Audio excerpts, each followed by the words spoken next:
încet prin același oraș, dar nimic nu mai cum era odată.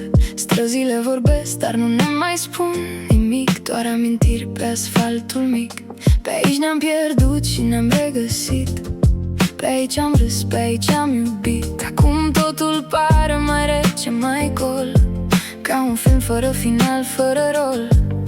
Îți mai aduce aminte de nopțile lungi, când ne promiteam că n-o să ajungem străini, dar timpul a trecut peste noi încet și a șters tot ce părea perfect. Orașul nostru încă respiră prin noi, orașul nostru, chiar dacă suntem departe amândoi. Orașul nostru știe tot ce-am lăsat, orașul nostru și tot ce nu s-a uitat.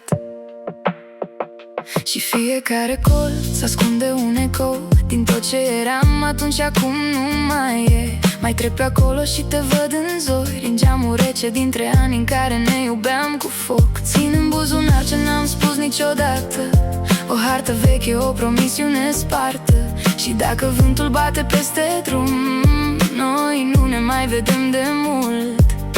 Îți mai aduce aminte de nopțile lungi, când ne promiteam că n-o să ajungem străini, dar timpul a trecut peste noi încet și a șters tot ce părea perfect. Orașul nostru încă respiră prin noi,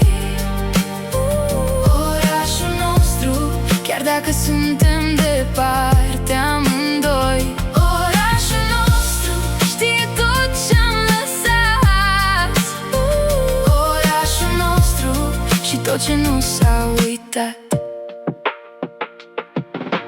Dacă mă întorc te mai găsesc în pașii mici, în ce mai iubesc. Dacă ne pierdem ne mai chemăm, sau doar tăcem și ne uităm.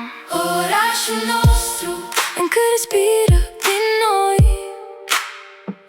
orașul nostru, chiar dacă suntem departe amândoi.